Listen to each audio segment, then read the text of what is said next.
Welcome to Gold Derby. I'm senior editor Denton Davidson here with Kaya Scodelario, who plays Susie Glass in The Gentleman. First off, what a cool name, Susie Glass. Just talk about your first impression of her. I know you're right. It is a cool name. Do you know, I think it's the coolest name I've had so far. And then when we like, I went on the set for the her boxing ring, her boxing club, and it's called Glass Knuckle. I was like, oh my God, genius, brilliant. I mean, she's awesome. I fell in love with her when I read the logline. I knew that she could be really fun and powerful and interesting, and a new take of a female character within the Guy Ritchie universe, right? I think, especially it being a TV format and us having time to really explore the ins and outs of her, the vulnerabilities of her, the funniness of her, the strength of her. I really wanted to sink my teeth into her. I think she's awesome, and I'm really kind of proud of her. Also, personally, for me, I feel like I've played quite a lot of young adults in my career and a lot of teenagers. And this is probably the first time I'm playing a real grown up, like a real boss bitch who is unapologetic about how successful, intelligent, and ruthless she is. And it was wonderful to kind of step into those shoes immediately. Yeah, and it had to be fun to sink your teeth into someone who she's not the mob wife. She's the Yeah, mobster, you've said. So, exactly. I mean, you're not like, I mean, you're the boss, and Mm. it's a woman who's really running the show. Yeah, yeah. I mean, I joke with the boys that she has the biggest dick out of all of them, which I think they're starting to get a bit offended by, but it's true. um, yeah, and I mean, I grew up in a kind of very working class neighborhood, and a lot of the families of my friends were a little bit dodgy, kind of didn't really know what the dad did. He'd go out all day, and they kind of looked all brutish and scary, but it was always the mums that I was most afraid of. Because they could be incredibly maternal and kind and lovely, but they knew everything that was actually going on. They were the ones in charge. They were the ones you didn't want to mess with. The dads you can kind of manipulate and get your way around, but the mums there was no messing with. And I kind of based Susie on two or three of the mums that I grew up with. Another thing I really liked about this is that she's a strong woman, but we've seen sometimes in TV shows and film where that happens, but there's a lot of leveraging of sexuality, and we don't get that at Mm. all. I mean, No. she's not trying to seduce Eddie. I mean, it's that's kind of off limits, and Yeah, that and that was really cool for me, and something that was quite important for me to establish at the beginning, especially when it comes to like costumes and stuff, because I wanted her to be powerfully dressed and femininely dressed and kind of beautiful, but she doesn't need to use her sexuality. She's aware of it and she's in control of it, but it isn't a tool that she even requires because she's so much savvier than that. You know, she's figured out beyond that point. And especially with Eddie, and she's used to dealing with these men. She's been dealing with it her whole career. This is nothing new to her. That's kind of very important to me. And look, that doesn't mean that we don't get to see a vulnerable side to her or cracks in her armor, but it was important that we established her as powerful versus sexy 90s powerful.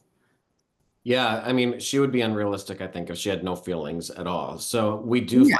find a soft spot, and that's really her family. I mean, she Mhm. cares deeply for her, particularly her brother and her father. Um, Talk about balancing those hard emotion scenes where you do have that stone face, and then there's those moments, at her brother's bedside where they're tearful, and is that difficult or more challenging to get to that place? No, no, no. I'll tell you, it was important to me. Like you say, I think sometimes we see these strong female characters, but I find them just as unrealistic as hypersexualized characters because I've never met a woman who is just strong. I've never met a woman who's just sexual. There's a million other things in between all of that. And so it was important that we worked towards finding her vulnerabilities, but in a very specific way, not through Eddie, not through the business. It is her family. That's her kind of crutch. That's what's important to her. And the Glass family, essentially, it's a family business. It could be a grocer's, it could be a bakery. It just happens to be a weed empire. But the structure of it is that it's kind of this old school, we take care of each other. Especially considering who they're up against are these families who are born into such wealth and such privilege. That they've been given this land, they've been given these titles passed down through generations. and the criminals are trying to figure out how they get that in their own unique way. And the glass title is just as important to them as it is to the lords. Yeah, it was really important to me to also show that side of it, to show how important her family is. And that is what she's fighting for. That is why she's ruthless. That is why she's been the way she is, because she does have loyalty and integrity, as well as being cold when she needs to be. And she is impeccably dressed. What do you think that Mm-hmm. says about her? I mean, why do you think she chooses to look like that? And then talk a little bit about the costume department, who I think deserves a lot of Mm-hmm. credit for this show, not just for her, but I mean the Mm-hmm. chicken suit and all of the style that I mean, the show is beautiful to watch. Yeah, no, you're totally right, and I really appreciate you mentioning that, because it is so true. Lulu Bontemps, who did our costumes, I mean, she's a genius within her own right. It really, truly is. And I was a bit nervous on day one. You kind of go into a costume fitting and you think, oh, is this going to be what I imagine the character to be dressed at, or is it going to go down a completely different avenue? And I did think maybe they were going to put her in a lot of pencil skirts and tight 90s dresses and just a red lip for no reason. But we sat down and had a real discussion about it, and Susie dresses impeccably, and it's important to her. But she dresses in a way that is an armor for her, right? It's what she goes into battle with. We also played with the idea that she's a bit of a chameleon, in that if she is around the gentried lords and ladies, that she's wearing tweeds, she's wearing country attire. She's showing them that she can step into this world just as easily as they can. But when we see her in the boxing club in London, she's a little bit more sparkly, brash, a little bit more Kate Moss, kind of fun for her. So we played with that a lot. Even like the golfing outfit, we could have easily put her in a short skirt, but we thought, no, let's give her a vintage, like tapered pant and a jumper from the 70s that she's kept for 50 years, because she knows the quality of it is impeccable. And she really thinks about all those things. She has the time and the space in her mind to do it. And then there were like other details with the makeup. I played with the idea that I wanted her eyeliner to be sharp enough to kill a man. And I wanted her nails to be long, and I had these kind of ridiculous extensions put on them, which at the time was a great idea. And then I realized I have 2 kids and the job was going to take 7 months. So it was very unpractical for me personally. But it was important for me, for the character, because that speaks to the fact that she's in control of all these people, right? She calls the shots on all these decisions. And some of them are incredibly ruthless and bloody and messy, but she doesn't get her hands dirty. She has someone else that does all of that for her. And there's something about that. I also think it's quite a working class thing, that you'll always see, girls in a working class girls on a night out will look impeccable. They really think of their appearance and what that says about them. And she needs to match that kind of lord energy. But like you say, Lulu is amazing. She really took her time with each and every character, mood boarded it, made sure we were comfortable, but also pushed us a little bit in what we wanted to do. And I have to give Guy credit as well. It's quite rare to have a male director who even acknowledges what the female characters are wearing. Sometimes they'll just leave that to the costume designer. But Guy's actually very, very interested in it and had a lot of input, and really encouraged me and Lulu to push that as far as we wanted, which was a dream. I mean, there was a day where he was like, she needs to only have Hermes handbags. And I was like, okay, Guy, when do you send them? Where? I'll take 10. Thank you. Well, the production design as well. I mean, the sets are beautiful to look at. Where were you filming, and how much does that help you step into a character when you're in this aristocratic society, but then you're also getting into like the warehouses of like where the cars are, and I mean, it's so interesting to see all the different sets throughout the show. Yeah, I mean, we shot in and around London, which is great because we had all those kind of different vibes to play with. I mean, an hour out of London, you can be in a huge country manor that, a family still lives in, that has acres and acres of land. But then you can also go down the road near where I live to a dodgy car park. It's like you get the best of all those worlds. And yeah, we shot the Horniman Housestead Manor. Was a house called Badminton House near Bath in the West Country. And it's beautiful, absolutely gorgeous. And there really is still a family that live there, and that's just their house. But it's kind of great. I mean, it's what we talk about in the show. In the show, these families have to outsource to criminals to keep the bills going. And in real life, they're like film crews there because they're so hard to keep up. But then, we had that really glamorous time, but we also shot in an old disused computer warehouse that was the interiors. So you walk out and you're just in a car park in West London. That's good. I like that. Having a practical set is always amazing. And the dialogue is so sharp and witty. Talk about just diving into this world of Guy Ritchie and working with him on a daily basis. Yeah, super unique experience. Very, very different to anything I've ever had before, but exciting. I'd grown up with Lock, Stock and Snatch and all of that, and there's a really specific rhythm, right? There's kind of, you take all the punctuation out of a monologue and you throw it out the window and you go with it. And because I'd grown up hearing that, it was sort of in the back of my mind somewhere. When I started reading the script, I sort of, without even thinking about it, started hearing it in that rhythm immediately. And that helped me form Susie's accent and her pace and everything else. It was sort of ingrained in there already.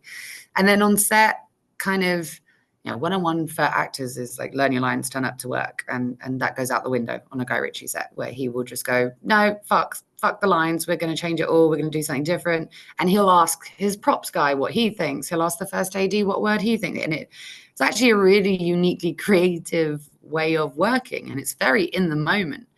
And I loved that because I'm not kind of formally trained in acting. I try and work off of instinct. I try and work off of the environment that I'm in that moment. And he really creates a unique environment to work in. I think the first couple of days we were all having panic attacks and going, oh my God, what the hell is happening? We don't even know what we just shot. But once you give into it and you learn to trust him, it's actually a really great way of working. And I think, Guy does a really unique thing in the edit as well. He knows exactly how to play with time and tenses. And that's something that we obviously have no control of, right? We go and do what we do on the day, and then it can change completely in the edit. But that's why he's great at what he does. And you and Theo James had great chemistry as well. What did you think of this sort of tug of war between Eddie and Susie? It's sort of like a power struggle in a way. Mm. And I love how it ends. I Mhm. don't want to give the complete ending away just in case people haven't watched it. I assume they have if they're watching this maybe not. But describe that power struggle and what you see in that relationship between those two. Yeah, it was really interesting. I mean, day one, but before we started shooting, we went for drinks with Guy to sort of discuss the project, say hello, whatever it may be. And immediately, me and Theo both sort of said to him, we don't think there should be anything romantic. And Guy was like, no, there shouldn't. And then we just went with that. That was decided in the moment. And I think that was important to us because at the heart of it, we have to believe that these two characters are selfish and that they are looking after themselves and their families and their respective businesses. But what we explore is the idea that there is an undeniable chemistry, that they work well together. And Susie has been dealing with these sorts of people for years and years now, and she's very used to being able to control them. And Eddie comes along and she sees something different in him. She sees an opportunity to use him in a very different way. But I think along the way, they realize that they actually work great together and that they have a unique balance. And then they have to decide whether that's something they trust or not. And they're both very untrusting characters to begin with. And it was fun to play with that. I mean, there's so much back and forth. There'd be days and scenes where me and Theo would go, okay, where are they on a scale of 1 to 10? Are they, full Laurel and Hardy today, or are they enemies? And we would play with that different scale. We'd dial it down, we'd dial it up to feel what worked in the moment. And it was great to have someone like Theo who was willing to do that too, who didn't want to just make it an easy ride. We found that much more interesting if they're kind of back and forth a little bit. And such a great cast, and not just the main cast. I mean, we see characters coming in and out throughout the series and different episodes. What is it like to be part of that ensemble? And how often did you break? I mean, Daniel Ings is very funny. Someone else who, like, I think needs to be mentioned more is Michael Vu. Oh, Yay. I laughed hysterically at his scenes. We Um, love them. so how often do you break character? Were you able to hold it together and just talk about Yeah. the whole ensemble? Yeah, it's really cool. I mean, I've missed being a part of an ensemble. I've been lucky that I've had some really great ensembles in my career, and it's always my favorite way to work, because you get the opportunity to throw the ball with different kinds of people, different kinds of actors, different styles of acting, and that brings out different styles within your own performance. And luckily, like everyone was very willing to adapt to each other and to figure out what this dysfunctional group of characters could be as one. And there were moments where, you'd be with a very serious Vinnie Jones in this really intense scene, and then suddenly Michael comes in and says something ridiculous. And we did break a lot. I mean, for me personally, especially with Michael, I adore him. And this is his first job. And that's like so cool. And he's real. He's an honest, kind, lovely human being. And to get to watch him grow throughout the experience was really quite special. Daniel is one of the funniest fuckers I've ever met in my life, to the point where there were days where I had to just not look at him so that I could get through it. Yeah, we had a really good time in that sense, and even the kind of guest appearances, the people that came in for a couple of scenes here and there, guy playing Tony Blair, the woman who plays Mercy, like all these great actors coming in, giving their all. And with the Guy Ritchie universe, you can go really big, and that's exciting for an actor. And I think that was what a lot of people were excited to bring to the show. You've been in show business since you were a kid. I think you were 14 when you got Yeah. Skin. Mm-hmm. So, I mean, how did you know at such a young age that this is what you wanted to do? And then how did you keep yourself together? I mean, we see so many, how many, we've seen so many child stars suffer through the pitfalls and not make it to an established adult actor. So, I mean, how did you know so young, and how did you stay together and continue working? I think I never wanted to get into showbiz, as it were. I just loved acting. I loved performing. I was a very, very shy child growing up, and a very lonely child growing up. And I did a school, my school did a school production when I was 10, and it was Oliver Twist, and they wouldn't let any of the girls audition. We were just sort of given random lines to say. And I remember thinking, why am I not allowed to try to do one of the other parts? I was fine. And in rehearsals, I said my one little line as well as I could, and then I played Oliver Twist. And from then on, I felt like I had a voice, and I found the thing that I was good at, or the thing that at least made me feel comfortable and safe. And I was really lucky to find that at such a young age, to kind of know that that was the thing that I loved. And I never imagined a career in it at all. I thought you had to be from money or established parents, and I certainly wasn't. And I got lucky. Skins was casting, and they wanted real kids. They wanted real teenagers. They put out a fax. This is how old I am, to my high school that came through saying that they were holding open auditions, and it was on my way home from school, and I just sort of stood outside looking because I was too young to audition.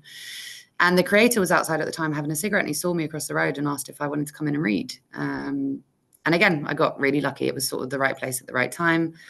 And I think there's something unique about British actors in that we aren't mollycoddled. We aren't wrapped up in cotton wool. We aren't told that we're going to be famous and rich and have this glamorous life. It's just a job. It's a set. It's work. We're all grateful to be employed most of the time. And with Skins, I found a family of actors that are still like family to me today. And we're all very supportive of each other. We all follow each other's careers, most of us. And that kind of set the precedent for me of how you should act. And if Nicholas Hoult can be incredibly successful and also a kind person, that means everyone should be that too.